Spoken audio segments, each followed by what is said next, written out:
I wanted to talk about this little topic real quick.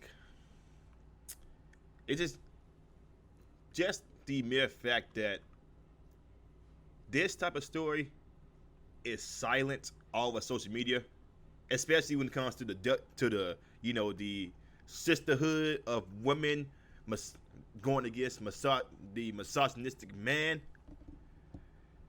It just goes to show that whole sisterhood is just another false talking point, okay?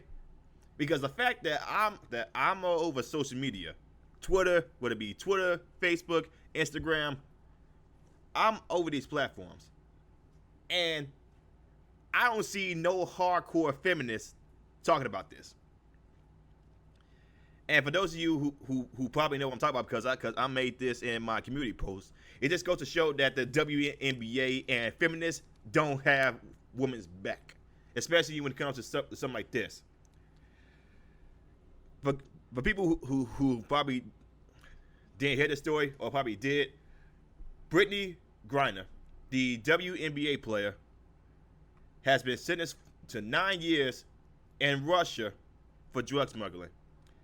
Even though the so-called cannabis drug was administered to her by a doctor, a American doctor, her personal doctor, she's getting sentenced to 9 years in Russia prison. So she's gonna be in Russia for 9 years for prison time over because this drug smuggling thing. And I know I've seen some people on the right talk about, well, this is what you get for not knowing their laws.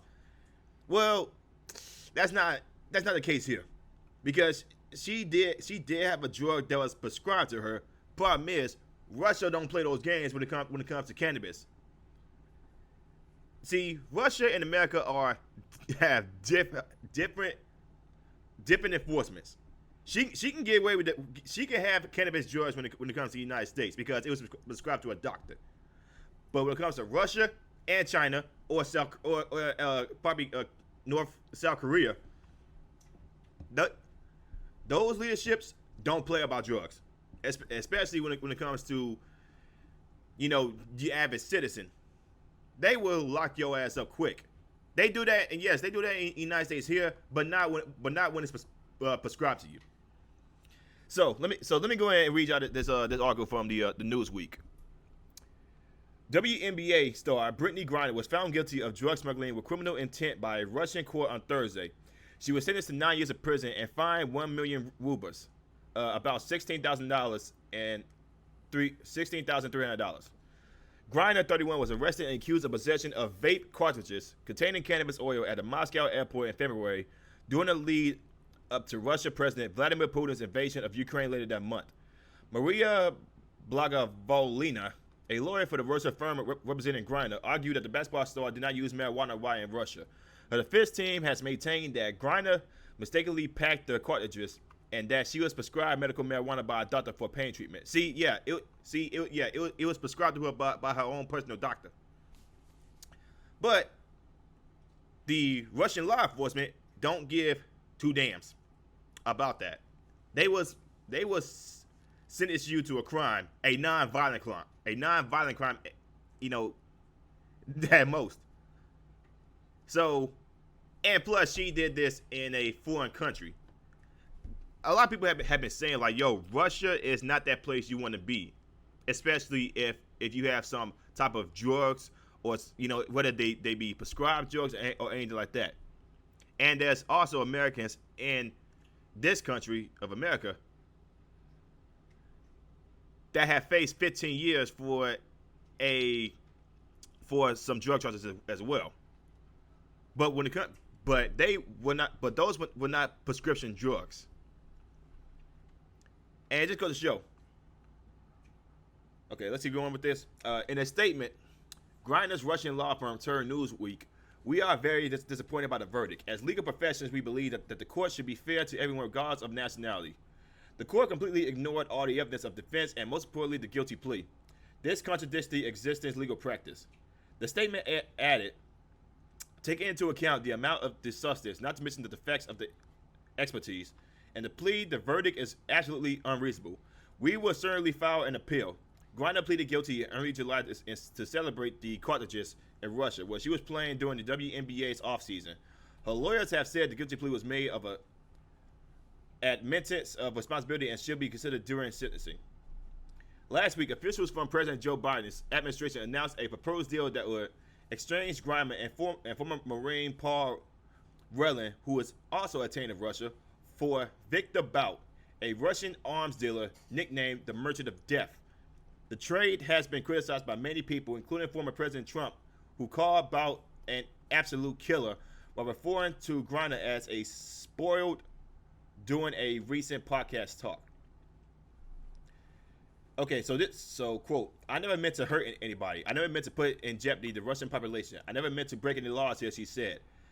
I made an honest mistake, and I hope that in your ruling that it doesn't end my life. She continued, I know everybody keeps talking about political pawns and politics, but I hope that this is far from this courtroom.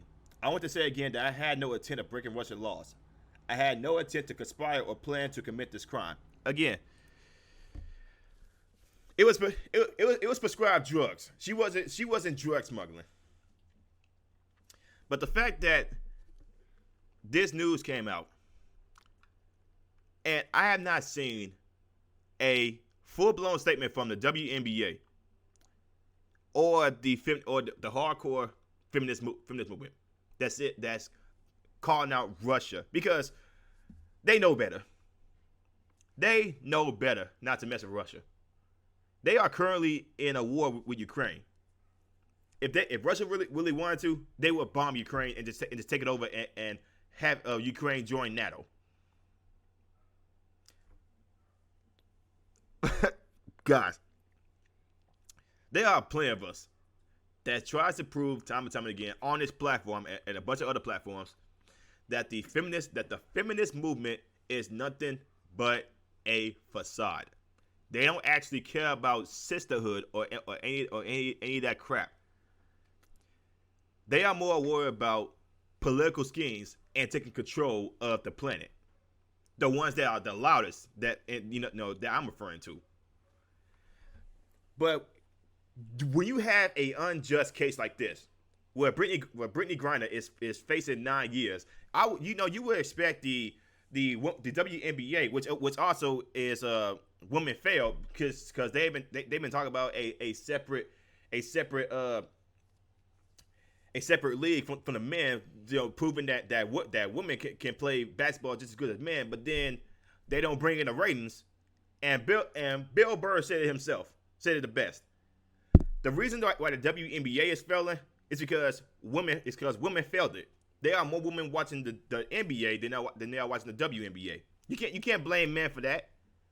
You can't blame men because there are more highlights in the NBA than there are the WNBA. You can't blame men for that.